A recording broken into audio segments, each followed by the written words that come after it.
Pakistan, and a novel, The Sly Company of People Who Care. He is an editor with ESPN Crick Info. I would like to welcome our speakers on stage. Can we have a round of applause for them?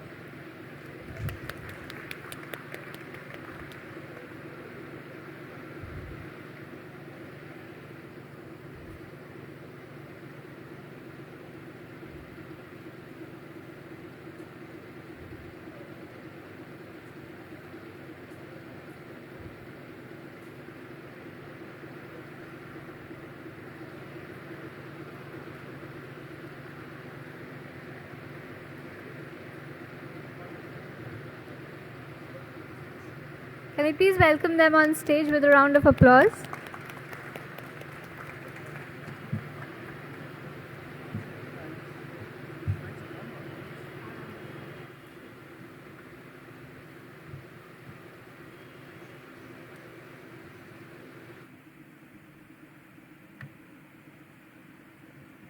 Lights, huh? A little bit. Ready, sir? Huh? Pick up the mic. Hello. Yeah, hello. We're audible, both of us? Yeah? Hello, am I audible?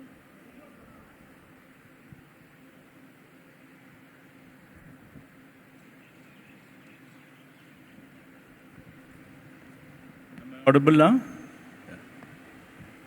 Right. So, hello everybody. And today is actually the inaugural IPL match. So thank you for celebrating it with its most enthusiastic critic, that is Pradeep Magazine. His book is a real pleasure to read and to reread, as I've had the occasion to do for this event. It's a book about life in cricket, but more about life, and not just his life, but life, the journey of movements, dilemmas. To many of us, Paji, as we call him, has been the conscience of the game, in a sense. Many of us also marvel at his ability to make his famous interviewees cry. This does not entail, let me clarify, on his part, any torture. Rather, the unsuspecting star looks into those eyes of experience, full of wisdom, shorn of judgment, full of understanding. Sometimes, after cell phones came into use, with the background of a sincere but extremely candid message that Paji may have sent them very late the previous night, and they simply cannot help themselves. So if you thought that was Karan Thapar who made Kapil Dev cry, well, I learned from this book that Paji had met him just a little bit before that interview, and then it all made sense to me. The outcome was a foregone conclusion. The reason I mention this facility is that his capacity to engage people gives this book its very human appeal and journalistically places him in all manner of interesting situations. Both the city's Jamai Babu, Tiger Patodi, and the Maharaj, Saurav Ganguly, give him access for biographies, which adds great richness to this memoir. We get a ringside view of many other great and good and fallen and resurrected of Indian cricket, from Kapil, Bedi, Gavaskar, Azharuddin, Dravid. We get to know of the administrative machinations from the time of Madhav Rao Scindia to N. Srinivasan, and get a fairly good glimpse into match fixing, the subject of his previous book. And yet it is a greatly moving book. Pradeep Magazine, a Kashmiri Pandit, born in Srinagar, left it when he was a child, has lived across pretty much every North Indian state, Yamuna Nagar and Panipat in Haryana, Amritsar in Punjab, Chandigarh, Delhi, and now Noida in UP, all the while watching his connection to Kashmir both fray as well as strengthen. In fact, the themes of uprootedness and identity-based conflict runs through this entire book and makes him a compassionate observer in his travels around the world, such uprootedness and conflict being an even greater colonial legacy than cricket.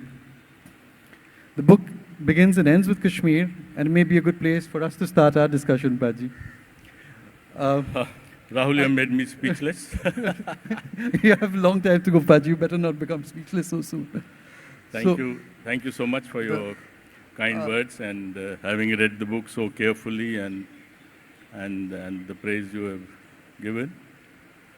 Well, your question was, Well, about Kashmir, I remember actually visiting Kashmir for the first time and the only time with you. And if I'm not mistaken, this was exactly 2 days after India won the 2011 World Cup. And I was shocked to see there was no mention of this at all in the Kashmiri newspapers. Yeah. And in fact, I was surprised at how much regional press there was, how many Kashmiri newspapers there were. and no mention of cricket at all. India No mention winning of World Cup. cricket. Yeah, you don't get a sense of that at all. I remember your occasion for being there on that trip was actually to participate in inter-community dialogues because of fellow displaced Kashmiri Pandit had started a group, I think, which takes its name after Lal Dedwak. Says, Lal Dedwak, yes. Let's come together, pull the rope in the same direction. In the same direction. It's a very different reaction from that of rage or bitterness that one sometimes sees in people who've been through this kind of situation. I remember visiting your ancestral house, abandoned, empty, where you grew up in a joint family. Can you take us a little bit into your childhood and what role cricket played in it as well? I begin my book with the visit to my house in 2015. There is no house, it is flattened by the floods. That area is under CRPF control because Rashtriya Rifles and security forces, all those vacant Pandit houses, they made their headquarters in a lot of places. So I go back there and I see the broken stairs, the almost house in ruins. And then I have a conversation with a Rashtriya Rifles Jawan who was traveling with me on the plane. And he's just had a child. He had to leave the child to go back to his job. And he's very upset and angry, not at what is happening in Kashmir, but he's upset and angry, wondering that why are we being sent to a place which doesn't belong to them. At least the people don't believe that it belongs to them. And he wants a solution. He says, I don't know what politics is all about. I want to be back home, and I don't understand all this. So why isn't there no solution? This is how I think, begin my book. And in a way, the book is a quest for, like every one of us. I think all of us, when we are young, when we are watching the world for the first time, everything is new, everything is fresh, everything is a discovery. As we grow older, we look back and try to wonder, what is this life all about? What were my experiences worth about? Is there a connection? Is there a connection in the past? Do I have a roots? Do I have heritage? And I think I make this attempt in the book, not purely personally, because I have had experiences as a cricket journalist to travel across the world, to meet people with the personal feeling of rootlessness. I'm trying to figure out what are roots. I think that's what the beginning of the book introduces the subject. And then from there, I go on to wherever I went and what I saw and these interactions with these great players. I had this opportunity to see up close, right from Tiger Pataudi, whose autobiography or biography authorized I was doing, which didn't happen. Saurav, Calcutta's great pride, one of our greatest captains. I've had the most intimate interactions with him, especially during his fights with Greg Chappell, Rahul Dravid. So all of this is in the book. The Kashmir, you come back to Kashmir at several parts in the book to, as you say, to make sense of the tragic loss of my roots. And one of the very interesting trips you take back, I think, is in 2013 when Parvez Rasool becomes the first resident Kashmiri cricketer to be picked for India. And it's not a straightforward, feel-good story because you go to his village, and this village is the site that the villagers remember all too clearly, the site of a massacre, as they remember it, by the Indian Army back in 1993. So their relationship with the Indian cricket team is far more complicated, and it's not a simple matter of celebration of this ascension of their boy and rooting for India. But anyway, can you tell us a little bit about what you experienced when you went to that village for the Parvez Rasool story? Well, I had been kept on going back from 2000 onwards, made a lot of friends, got a lot of affection, a lot of love. at least personally, I'm not, I have not seen the kind of hatred which I see on social media. I didn't see it there. And when I went to do the Parvez Rasool story, my idea was to figure out that would Kashmiris who feel annihilated them from the Indian state, because they feel a lot of wrongs have been done there. And it's true also that there have been a lot of killings of Kashmiri Muslims. And Parvez Rasool's village, Brij Bihara, was a site of a massive BSF firing on them when in 1990, I think, one of the major mosques in Kashmir was laid siege by terrorists, and then the army went in and there were a lot of protests. And there was brutal firing in which around 30, 40 people were killed. So that's the place where Parvez Rasool belongs to. And I went there, Parvez Rasool wasn't there, Indian team was going to Zimbabwe, and I thought that how would Kashmiri Muslims react to him playing for India? Will they cheer for India? Will they have some reconciliation or forgiveness in their heart? And that's the reaction, the interaction with the crowd there. There are a lot of people, they're mostly young people. They're angry. They're welcoming of me. They know that I'm a Kashmiri Pandit and they take care of me. But yet the interaction is quite frank, and they say that even if Parvez Rasool plays for India, does well for India, it's not possible for them to forget what has happened to them. And I record those conversations quite faithfully without passing a judgment. You found there was a difference between the younger generation and the older generations, where the communities have actually lived experience of being with one another, the Pandits. Well, I think I find that difference from both sides. The older generation is much more forgiving, much more understanding of each other. The younger generation, which actually hasn't lived in that period, they have heard stories, and I think because of the social media, there is a lot of incitement also, and they are far more angry from both sides. So the interesting thing about cricket and all representative sport is that at one level, it's what people are watching is not merely a contest between bat and ball, it's a battle of identities. And this gives sport a kind of edge. It maybe gives it a greater significance in the larger scheme of things, but it also can be damaging at many levels, and how you interact with another. This is one of sports' dilemmas, really. And we see that in India, Pakistan a lot. And Pakistan, for you, would have been a poignant place to visit as a Kashmiri. Yeah, I was very keen to visit Pakistan because Kashmir is whether we like it or not, it is a conflict zone, and there are competing narratives, and majority of the people in Kashmir Valley are Muslims, and 47 they acceded to India on certain conditions. I was keen to visit Pakistan once I became a journalist to see for myself what kind of a connection there could be for the religious majority in Kashmir and Pakistan. I got 3 opportunities. 1997, India went for a 3-match one-day series. 2004, I didn't cover the historic series, but I went in the bus with my family to Lahore, watched the test match there. And in 2005 later, when Shaurav was trying to fight his battle with Greg Chappell. So I had those 3 visits, and there are interesting anecdotal evidence of what I saw. The basic fact was that there was tremendous warmth among Pakistanis for all Indians. In 97, that warmth wasn't as visible as it was in 2004. There was a bit of suspicion because India had not traveled there in a long period of time. And I have an interesting story there. In one of the one-day matches in Karachi, there is a stone-throwing incident where Indian team feels very upset. Tendulkar is the captain, and they want to withdraw from the match. Madan Lal is the manager. Ravi Shastri is one of the commentators who gets so angry and upset, says that I'll tell Bal Thackeray not to allow Indian government to be sending a team to Pakistan. I, as a journalist, didn't see any hostility on that tour as well. And even that stone-throwing incident wasn't as if the public was angry. It was like some invisible stone thrower.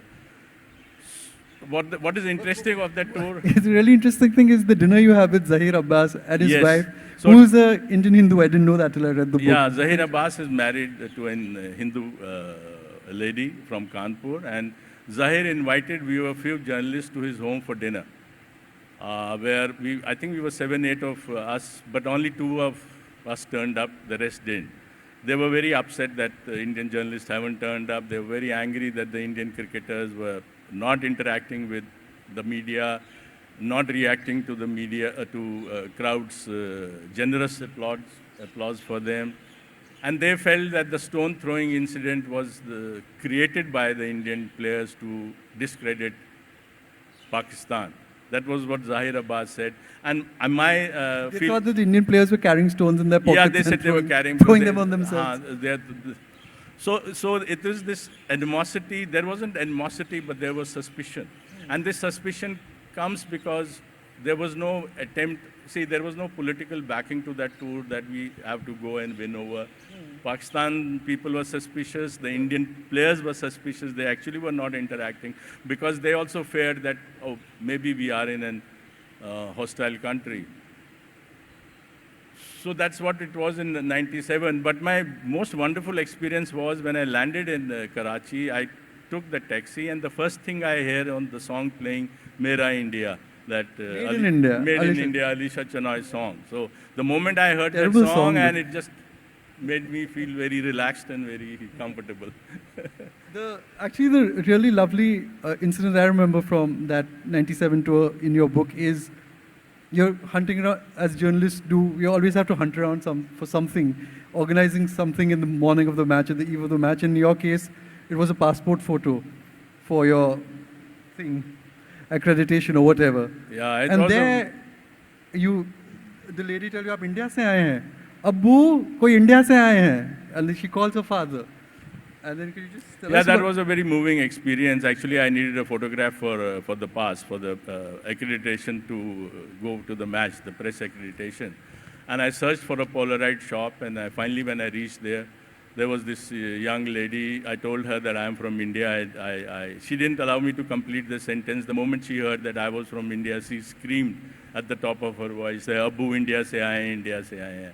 I was a bit apprehensive that what's happening. This old man came down, he hugged me, tears started streaming down his cheek, and then he said that, look, in '47, I, like a lot of us, got swayed by this very idea of Pakistan, the Parkland, and also due to insecurity. He was a tailor in Bombay at that time. This insecurity prevailing and situation, riots taking place, he decided to move to Pakistan. He came to Karachi, but the moment he came there, within days he realized that he had made a blunder. He said that ये मेरा वतन नहीं था. मैंने realize किया मैं पंछी की तरह तड़पड़ाया, छटपटाया. And then he said that for 16 years, he wanted to go back. I think India had stopped giving visas to people who had migrated in '47 to Pakistan. He said, I tried my best. A lot of people tried their best to come back, but visas were not allowed. And even now, he still feels like a stranger. So that was a very moving experience for me. And also this whole quest, this whole search for roots, which transcends religion and modern borders and things like that. You know, yeah, it does. When it predates these things. Yeah, it transcends that. So, I just want to come back to Pataudi, and the reason he's now, at least especially in retrospect, such a fascinating figure is, I mean, I haven't lived through his career, but I don't know whether he was seen particularly as a Muslim cricketer, whether that identity was important in the way he was seen. And he himself tells you that the only time he really became conscious of his identity as a Muslim was during the time of Babri, which kind of affected him in some way. But he also tells you something else which I found very interesting. His own father, Iftikhar Ali Pataudi, when he was appointed captain in 1946, India's tour to Pakistan, just 1 year before the independence. Yeah, ahead of Vijay Merchant, who perhaps had better cricketing credentials to be appointed in that role. Tiger Pataudi thinks that the reason might have been that Nehru thought that for this nation, on the sort of threshold of independence as a secular nation, this is a good idea. It's a good look, a good representation of the country it wants to be. Yeah. I had a lot of, I had almost 24 hours, I have Tiger on tape. I wanted, with his consent, to do his biography. And he narrated all these things. Saying that his father was made captain, probably Nehru wanted to pass on this message that what kind of a India he wants to have, and he wants to have a Muslim as a captain of the Indian team, so that that the message is conveyed that we are a secular country. But it created a different problem within the cricketing community, because Tiger Pataudi's father was by then retired. He had played for England, and Vijay Merchant was the claimant for captaincy. He was informed. He was one of our great players of that moment, and he, according to people, he felt angry and upset that he wasn't made the captain. And his casting vote, if people remember, Tiger Pataudi was removed in '71 as captain. Vijay Merchant was the chairman of the Indian selection committee, and there was a tie whether to remove him or not. And Merchant used his casting vote to remove him, which it was felt by Tiger that it could have been an act of revenge.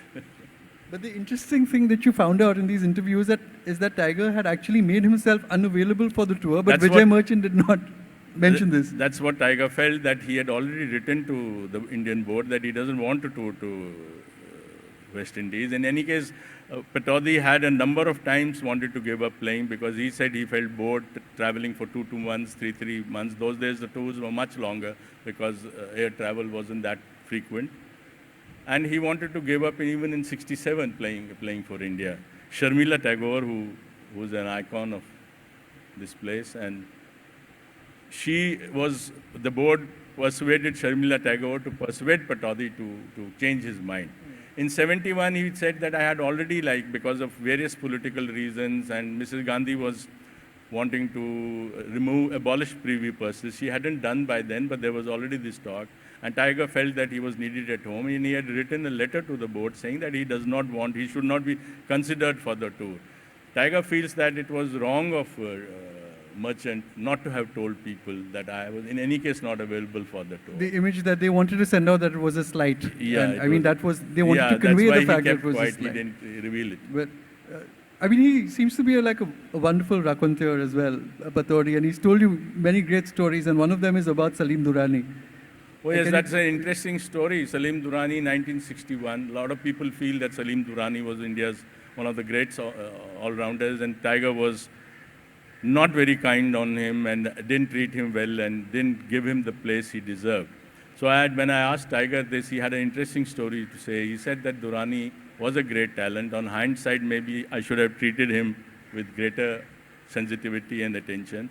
But he felt that Durrani was a kind of a character who once on '69 tour came to Tiger and told him that, look, I'm going to be killed by my teammates. So Tiger asks him why. He says, I am a Muslim. I fear for my life. So Tiger said, I got very upset. He said that before this Indian team kills you, there are 2 Muslims in this team. The manager of the team was Ghulam Ahmad. He said, we are the 2 people who will kill you first. There's actually a great Durrani story that I was thinking about today is Arun Lal, also a distinguished Kolkata. He told me the story, I think, about 20 years ago. I was just starting in cricket journalism. Arun Lal, when he was starting his Ranji career, Salim Durrani was coming to the end of his. And I think Arun Lal was still playing for Delhi at that time. And Durrani came out to bat, and Arun Lal is at slip, and he's very pumped up, and he's sledging, abusing Durrani from his first slip. I think Rakesh Shukla, the leg spinner, was bowling. So Durrani just heard him out, this young man, just gali. Then one ball, he just dabs it past first slip. Goes slowly towards the boundary, Arun Lal gives chase. He throws the ball back, comes back running. Next ball again, dabs it past first slip, again sends him running. 3 times in the over, Arun Lal comes back huffing and puffing, unable to sledge anymore. Then Durrani tells him, "Humko bhi thoda cricket aata hai."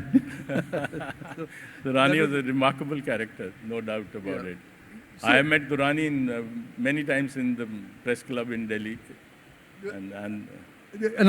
A Tiger fan, and actually this perhaps the most affectionate relationship in the book is between Bishan Singh Bedi and Tiger. And Bishan sort of reveres Tiger and thinks of him as like the architect of Team India, to use a more modern sort of term for it. Well, yeah. But sorry, those of who know Bishan. Bishan is a rebel who's always an angry man and who has taken a lot of huge stands in his life. In fact, a rare cricketer to come across who doesn't care about his future or about the money which board makes, and he could get a share of it if he became a yes man.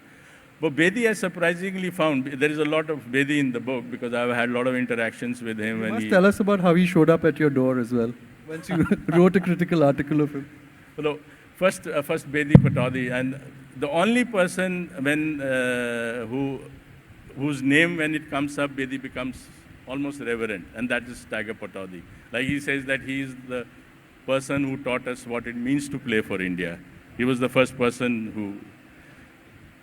But Bedi's stories are like a stubborn person, an honest man. And you became his drinking buddy, of course. I was, when he was the coach of Punjab team, like there are a lot of drinking stories in the book about journalists. And you wrote a critical article of him and he knocked on your door the next morning. Yeah, so one night I was drinking with him almost till 4 in the morning. There was a Ranji game. And I had written a story against him because a lot of people in Punjab at that time felt, and even I felt, that he was stationed in Delhi, he was made the Punjab coach, that he would spend most of his time in Delhi and come to Punjab, and whatever his friends would tell him, he would do that. So I had written a story that Bedi means well, but he needs to spend some time in Punjab to really understand what Punjab cricket is. So Bedi walks into my room at 7:30 in the morning. We have been drinking till 4. I open the door. I am like hangover, stricken by hangover. And he comes in, he just turns his back to me, bends and says, "Mar lo jitni marni." But there was no anger. What did you say? Huh? What did you say? I was taken aback, but there was no anger. There was just this humor. There was just this humor. Large-hearted. Yeah, there was this large-heartedness, and there are many similar stories of Bedi and. Yeah, I mean another cricketer you got really close to in that period is perhaps the greatest of them all, is Kapil Dev. And the first time he encounters Kapil Dev is actually in a cricket match when you're still playing. First he breaks your finger while batting, then he breaks your finger while bowling, and he doesn't even know that you're a future journalist. He doesn't know I am a future journalist, or he will have to interact with me more often. Otherwise he would have tried to break more bones. But we knew that this was extraordinary what we were seeing. Like anyone, even if he had no idea of cricket, but an idea of what athleticism is, sport is, seeing Kapil Dev on the field was an experience of a lifetime. Extraordinarily gifted, so hardworking, mentally so involved with the game. You know, Kapil feels very upset when people write about him as an intuitive captain or somebody who was gifted. He gets angry. He thinks that, does that mean that I was not a thinking captain? And then I quote him in the book where he once told me that you show me a photograph of the stance and the grip of the feet, right? The feet and the grip of any cricketer I have played against. Don't show me his face. I will tell you what his name is. This is how closely those days there were no computer analysts and they were not watching matches and figuring out what stance is wrong or whether they are opening up their shoulder or not, or how they are taking their guard. So he said, I used to study so closely every batsman, and I don't need to see their face. This is the kind of effort I used to put, but you people say I play by intuition alone.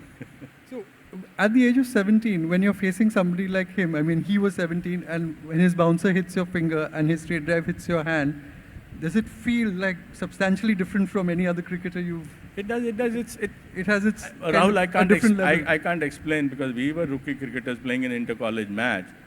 I mean, you could see that, oh my God, what is this? What are we watching? Are we watching a normal human being, or are we watching something extraordinary happening? In a sense, we just watched a session earlier today with Ray's great actors. I mean, you come out of a film of that caliber and you're sort of struck. I mean, a sports performance also has that kind of... It has, especially... artistic transcendence sometimes, right? It has, and especially if you're young, you're passionate, you are not aware of the different ways of the world, and your focus is just enjoying that sport and playing that sport. It's something different. His astuteness, I think, also, which you demonstrate in this book, it goes far beyond just cricketing on the field expertise. You were, I mean, he became one of the early sort of pioneers of, well, in taking the game commercially forward, at least for cricketers, sort of exploiting the potential of their celebrity. And I think in your first book, Not Quite Cricket, you actually challenge him on this, that, you started working on building your business while you're still playing. And you were sort of not very happy with him. And he tells you, "To aap kya chahte hain? Main bahar baith ke chai bechu." And then you're sort of agonizing about this commercialization in cricket and where it's going. And he gives you a great line. He says, and you're wary of it, and he tells you, advises you, you don't abandon a city of treasures for the fear of thieves. Yeah, Kapil. I mean, Kapil also takes this great pride in the fact that people think I am a simpleton, and maybe a lot of times he uses that image for his business purposes, because he's a very sharp, very intelligent man. He's done well in life. As he said to me, that, "Do you want me to sell tea? What's the problem if I'm doing well in life?" Your problem was that his exactly. business activities came before his retirement, and you thought that's kind of... Yeah, there is a lot of it in that book itself. The commercialization of the game, and how Kapil and Gavaskar, those masala matches they used to play. There used to be benefit games where these top 3-4 cricketers, Kapil, Gavaskar, used to get a lot of money, 10,000, 20,000 each to play a match, which was a huge money during those days, because I don't think their fees was more than 1,000 rupees or so. It created rift between players, because they thought that why should few cricketers get more money. And during those unregulated time, cricketers used to wear logos of certain companies. Everyone would wear their own logo. Yeah, everyone would. Whoever could get one. Whoever could get one. And the bigger players obviously would get logo and more money. The lesser known players wouldn't. So that was an unregulated... the board actually banned a bunch of cricketers. 6 cricketers were banned when they went to America to play a masala match, which was called masala matches. Gavaskar, Kapil, Venksarakar, Azharuddin. And Anurag, who's another Bengal cricketer, played a significant role in getting that ban overturned. I mean, the interesting thing is that the board still pretty much has that stance, except the board can buy out the players. They don't need to threaten them through legal... Yeah, now the money is paid through the board. So they can... I mean, it's incredible that India can stop its players from participating in any other league in the world, whereas wanting players from every other country, except Pakistan, of course. Yeah, it's in a way it's still unregulated, in a sense that it's regulated by the board, who are like a law onto themselves, so they can do anything they want to. I mean, the idea of this being a sort of free market economy, so there are contradictions even within that, because there is a sort of total monopoly of one board controlling its players in this way. There is. That's why a lot of times the question is raised that why should they call themselves an Indian team? Just call themselves the BCCI. They call themselves the BCCI 11. The interesting thing about that Kapil Gavaskar era, especially the 80s, is the sort of the commercialization, the growth of it as you describe it, especially after the 1983 World Cup, when people realize how much they can do with the power of their celebrity in different ways. And then there's also this sort of tension between Gavaskar and Kapil. And these two things come together in one controversy in which you were a part of, well, perhaps even caused in their view. Well, there is an incident in the book, because I was in Chandigarh. I was a journalist in Chandigarh for 16 years. And when Kapil became an Indian player, I had become a professional journalist. I joined Indian Express. So Kapil would visit Chandigarh. I would be covering some local league matches or a Ranji game. But since Kapil became such a huge star, he would come to Chandigarh, give us some quotes, interview, which would appear in all editions of Express. So he became a valuable person to me for my growth as a journalist. If you remember, after India won the World Cup in '83, West Indies came here and they thrashed India badly. India lost so badly that the entire team and entire fans were upset.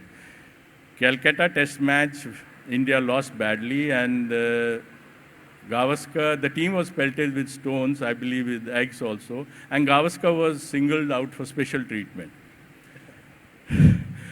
After the test match, there was the last test was to be played in Madras, Chennai now. Kapil came to Chandigarh, and I met him thinking that let me, like, if he gives some quotes. So he gave me an interview in which he was angry, he was very upset at the defeat. And he said that, look, you write that, I'm saying this, that Indian cricketers are more interested in making money than playing the game. I was aware that what he's saying is going to become very big, very huge. I tried to warn him also that you think twice whether you really want me to write all this. He said, yes, I want you to write it. I wrote, and next day it appeared on page 1 on most of the editions of Express. Those were not mobile phone days, but he had got phone calls. I met him next day morning because I was very conscious of the fact that he might deny it, because the import of what he has said is so huge, he might realize it next day. So I met him next day at his coach, D.P. Azad's home. And the moment he saw me, he said, what have you written? I've got so many phone calls. But I said, I wrote what you told me. He said, it's okay, I will manage it. Later, after a week, he denied having given that interview, because I saw it on a ticker that, look, Kapil saying that I never spoke these words. Then I happened to read Gavaskar's book, Runs and Ruins, in which Gavaskar says that when this interview appeared, I got very angry, very upset, because I felt he's hinting at me. Gavaskar was upset. He was very badly treated by your people in Calcutta.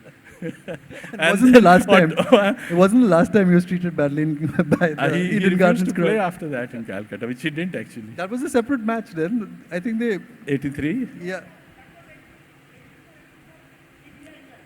India, no, even in that 83 match, he was treated badly. So again, he was treated badly later.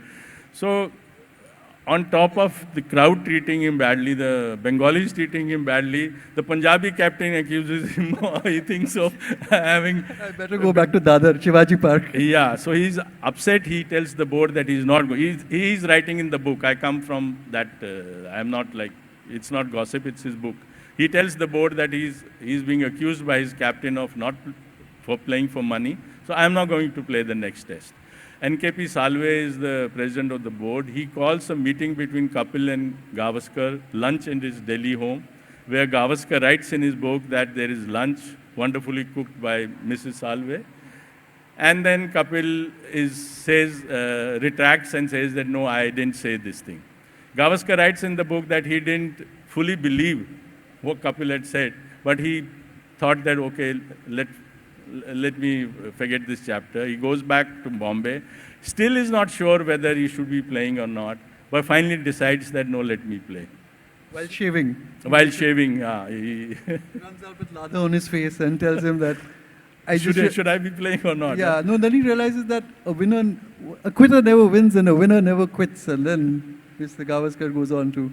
So these days, both Gavaskar and Kapil are very friendly, and they say that everything was everything was your fault. Imagination of the journalists. I want to make a fairly big leap now from commercialization and just that period you document to, but I'm doing this advisedly, this leap, because I think from your writings I get the sense that you think there is a connection between legitimate commercial exploitation of the game and the illegitimate.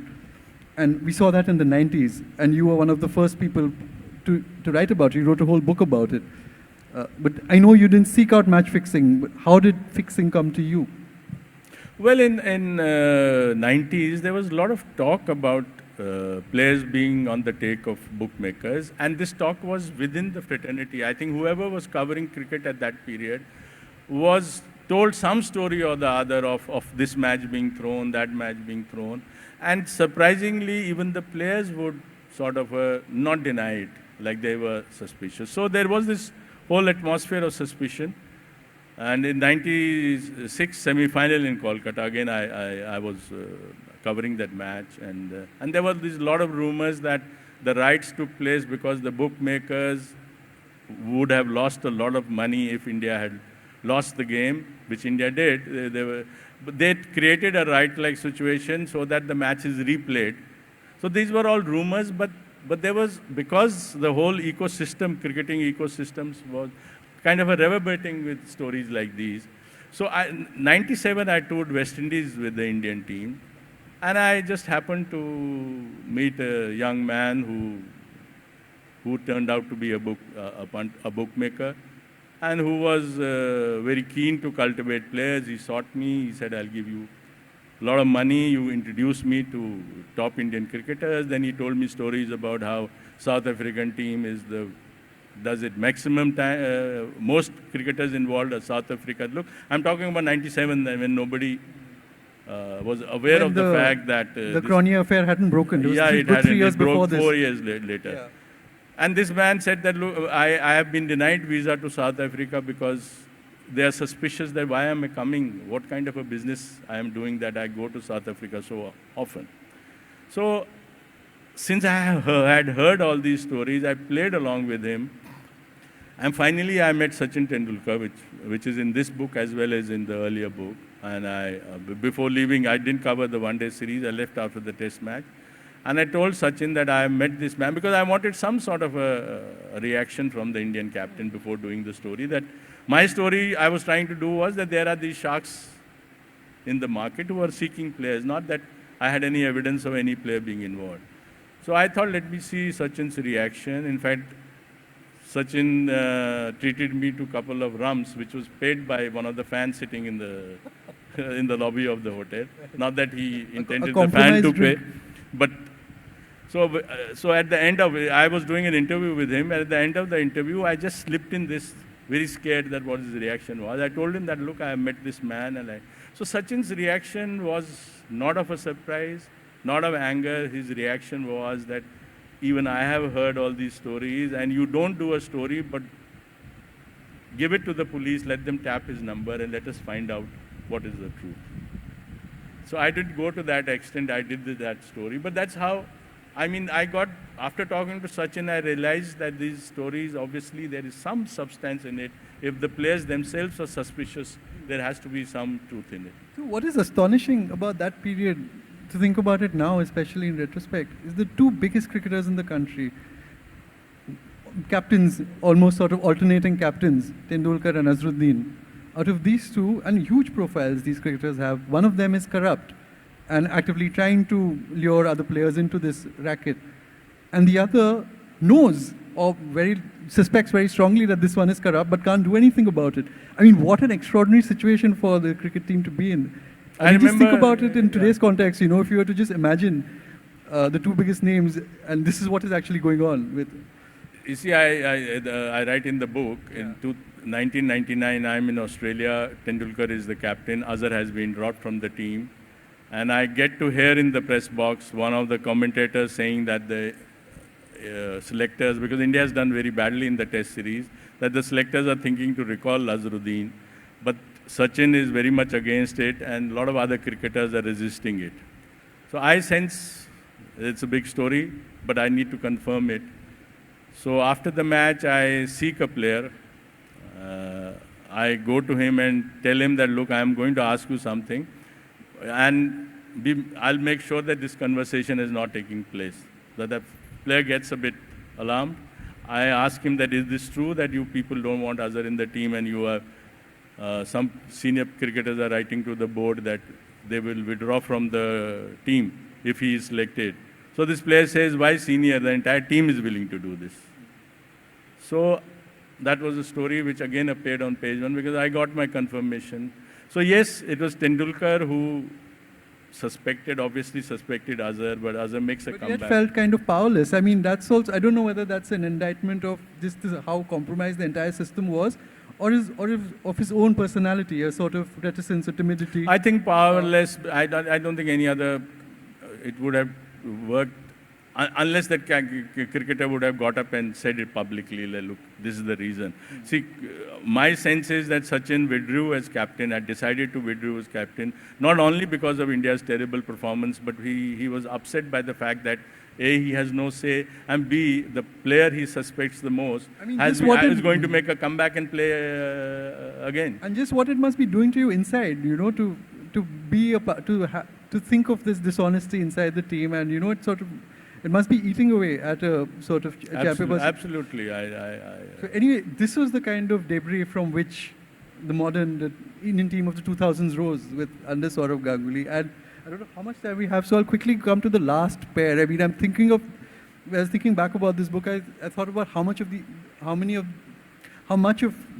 Indian cricket can be seen through these pairs of cricketers, whether it is Gavaskar Kapil, then Sachin Azhar, and then of course Dravid and Saurabh. And Greg Chappell. Yeah, he's like the third. Dalmi and Saurav, which is a very important chapter We'll in be the here book. all night.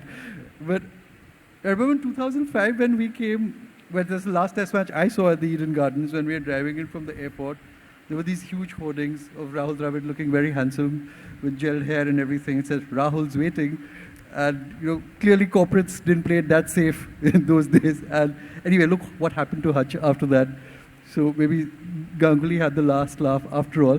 But anyway, that was the context in which, in 2005, with Saurabh, after a hugely successful run as Indian captain, but struggling to score runs, have the faith of some members of his team, and now with a coach who he himself actually suggested for employment has turned against him.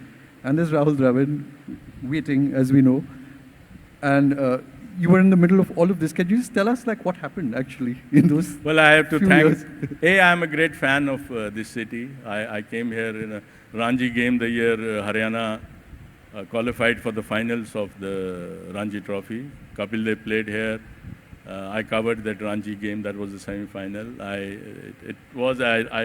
is quite a lot of details of Calcutta in the book and what it means to be Saurav Ganguly. You think in the Bengalis city. are like Kashmiris also, I which make undermines their status of yeah, being the generous. feeling when Ganguly was dropped, the feeling that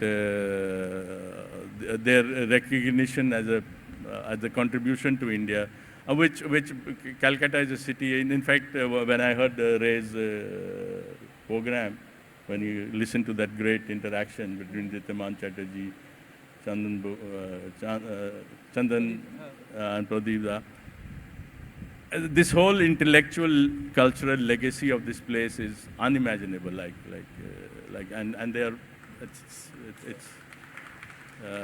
they are deservedly proud of the fact that what Bengal has done in contributing to world, I would say just India, to world literature, to music, to films, spirituality. So this is the city, and I saw this city more through Ganguly. I visited house twice. When he was dropped, I would be doing a story on him. So Ganguly, this great character, I have had the most, I thought I never knew a cricketer better than Kapil Dev, but I had far more intimate interactions with Ganguly to the extent that when in Nagpur test match, he withdraws against Australia due to injury, and the team suspects that he withdrew because the wicket was green. I ring up Dravid to figure out is that true or not, and Dravid tells me that yes, cricketers, not him, but there are others who feel that he is. So what I'm saying is that I've seen this fight, Dravid, Ganguly. In fact, Greg Chappell wanted to drop the entire top stars of Indian team after the Pakistan 2005 tour, which I detail here. And I tell Dravid that this is what your coach is doing, and this is the kind of divide it's taking place. So I go to Ganguly to tell him that, look, your team is suspecting you. You need to do something. I tell Dravid that, look, your coach is dividing your team. So I have those intimate interactions recorded in the book. And eventually when Chappell writes that letter and almost has Ganguly out of the cap to the board, you are able to access Ganguly's side of things. Yes, the letter he wrote, I have a copy of that letter which he wrote to the board, which nobody's seen, and maybe you should publish it one day. With his it's a 5,000-word letter which I have preserved, which was with you, in fact, for a lot of period of time. For safekeeping, in case you get raided. Okay, we are opening out to questions, and many of them. So, do I take a mic? Hello. Hi, it was great listening to all the stories from you, so it was a great experience. But my question today comes from a different space. So today the IPL started, so my question is from that space. I have grown up watching Test cricket, one-day cricket, and I enjoy, as much as I enjoy watching Test cricket, I love watching the T20 cricket as well. And now there's a T10, there's a T5, so the game is becoming shorter and shorter. So in the middle of the discussion, you had compared cricket to an artistic expression, or sports to an artistic expression. So Puritans would probably say that, you know, Test cricket is like a Godard movie, and T20 cricket is like a Rohit Shetty potboiler, or in music there's Led Zeppelin, there's Taylor Swift. I mean, the instruments stay the same, but the nuances keep on changing. So this is a question that I am very divided about. I don't have opinion about it, so I want to hear your opinions, very honest opinions, that T20 or IPL has made it possible for me to talk about cricket to a lot of other people, but I cannot talk about the nuances of cricket to those people. So where does the line, where do we draw the line regarding the way that cricket is perceived in India currently? Rahul, you said it's artistic expression, so you... Well, I think, well, you should be taking the question, but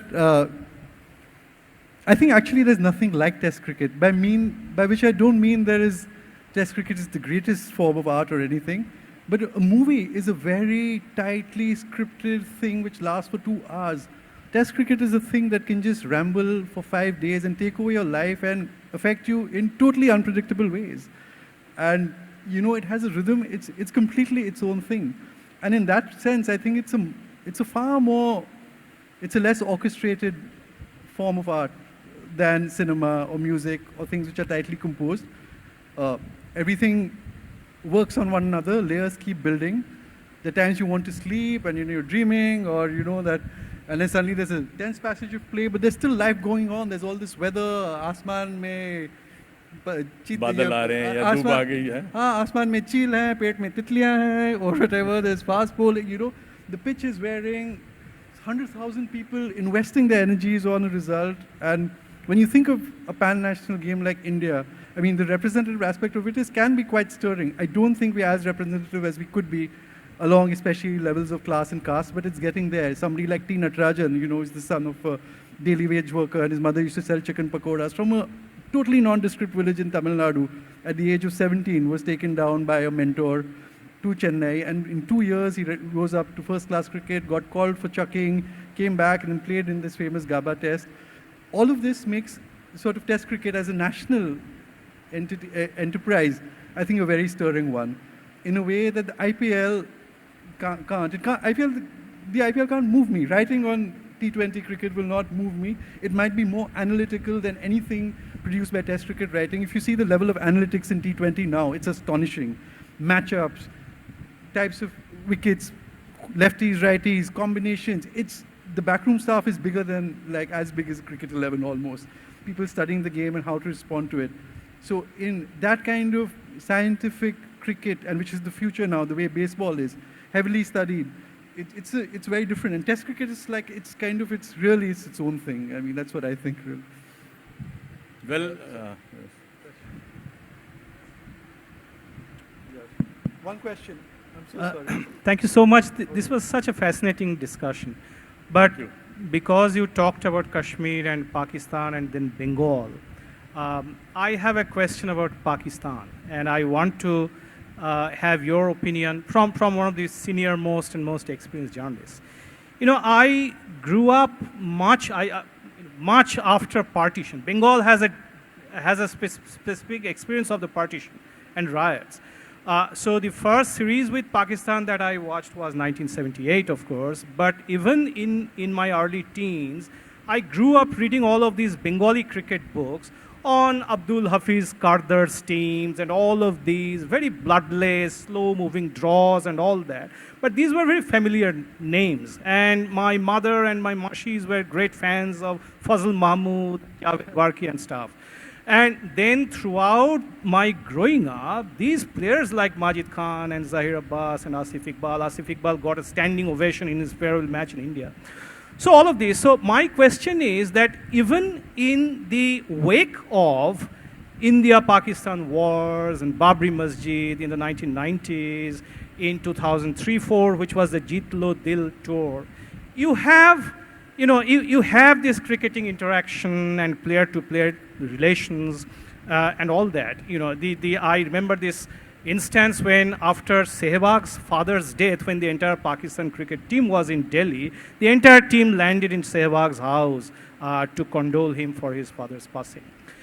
Now, I now realize that there is this player, Azhar Ali, who is close to playing 100 tests, and I have never watched him play. I have never watched Babar Azam, one of the current world's best players, in the Eden Gardens. But why today is the IPL is beginning, why I don't like IPL too. It's something very cookie cutter experience that it offers. But why do you think it is now, if you consider IPL as the greatest symbol of the post-nationalist triumph of commercialization and globalization like club football, so why is now, in the age of IPL, is there no footprint of Pakistan? What has changed from those times, in your opinion, when we have a complete erasure of Pakistan, even these times of globalization and commercialization? Well, it's a very complex question, but I guess it's the political atmosphere which has changed. If politics is used to play on the fears and insecurities of the people, which I think is happening, you stoke fears and you create an environment where you feel that we don't need, here is an enemy, and even its people are our enemies. Even their sportsmen are enemies, and we don't want. In fact, IPL was around 5-6 years ago. The owner said that we won't have any Pakistani cricketer playing in IPL. What was this? This was just to please the state. So if this happens, obviously cricket fans will be deprived of some of the greatest cricketers which that country has produced, is produced, to be watching them live playing in our country. I think that's all we have time for. I'm sorry, but thank you so much, Paji, for the session. And Thank you, Rahul, he'll be available and he'll be at the Authors Lounge in case you want to chat further with him or get your book signed. Thank you very much. Thank you so much.